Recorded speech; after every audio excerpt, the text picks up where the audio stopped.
Debt consolidation is marketed as financial relief. One loan replaces 5 credit cards. One payment replaces chaos. Lower interest rate, simplified life. But here's the part they don't explain clearly. Debt consolidation doesn't eliminate debt, it restructures it. And for most people, restructuring becomes permission to restart the cycle.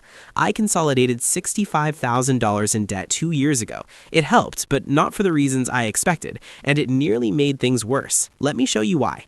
2 years ago, I had 5 credit cards and 1 personal loan totaling $65,000. Chase, $18,200 at 23.99% APR. Capital One, $14,500 at 21.49% APR.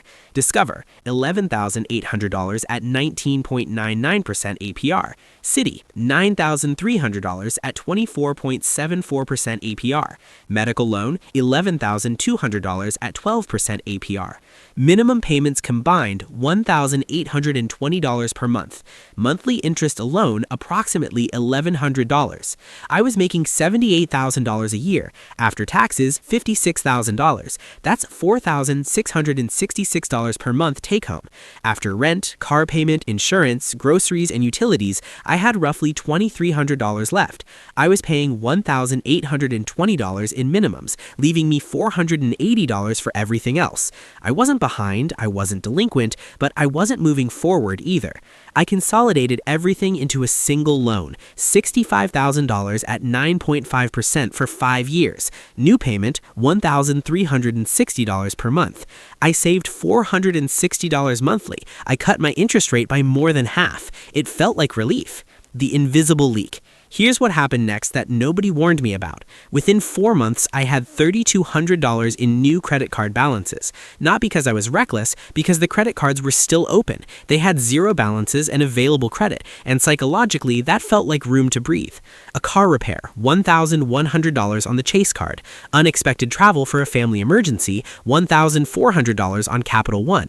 A few months of higher than expected expenses, $700 spread across the others. The consolidation loan was working. I was paying it down on schedule, but I had also restarted the debt cycle without realizing it. This is the invisible leak. Consolidation solves the interest problem. It does not solve the behavior problem. And most people, statistically 63%, end up with new debt within 3 years of consolidating. The structure changed, the pattern did not. The simple math. Let's isolate the financial mechanics. Before consolidation, at my payment rate, I would have taken approximately 9 years to pay off $65,000 and paid $34,000 in total interest. After consolidation, at 9.5%, I'm on track to pay it off in 5 years with $16,400 in total interest. That's a savings of $17,600 in 4 years of my life. But if I continue adding $3,000 to credit cards annually while paying down the consolidation loan, here's what actually happens. In 5 years, the consolidation loan is paid off, but I now have $15,000 in credit card debt at 22% average APR. The math doesn't lie. Consolidation bought me breathing room. It did not buy me freedom. Freedom requires closing the loop that created the debt in the first place. Psychological driver. The reason consolidation works mechanically but fails behaviorally is simple. It feels like a reset. Psychologically, 0 balances on credit cards create a sense of financial recovery. You feel like you fixed the problem. But debt is not the problem. Debt is the symptom. The problem is structural gap between income and lifestyle expectations. If that gap remains, the debt will return regardless of how many times you consolidate it. I didn't overspend on luxuries. I overspent on normal life in a high cost of living city on a middle income salary. The car repair was necessary. The travel was unavoidable, but I had no margin, so those necessities became debt. Consolidation gave me lower interest. It didn't give me margin. Long-term consequence.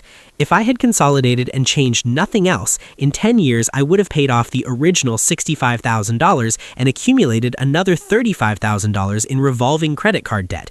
Net position, worse than when I started, just with a longer timeline. But because I recognized the behavioral pattern, I closed 4 of the 5 credit cards after consolidation. I kept one with a $2,000 limit for emergencies only. That decision, not the consolidation itself, is what actually changed my financial trajectory. Consolidation is a tool. It's not a solution. The solution is eliminating the conditions that required consolidation in the first place. Shift in thinking. Financially intelligent people don't ask, how do I make my debt easier to manage? They ask, why does my lifestyle require debt to sustain? Consolidation answers the first question. It does not answer the second. If you consolidate without addressing income to expense structure, you are just rearranging debt, not eliminating it. Closing. If this reframed how you think about debt consolidation, consider subscribing. This channel exposes the structural patterns that keep financially stable people financially stuck.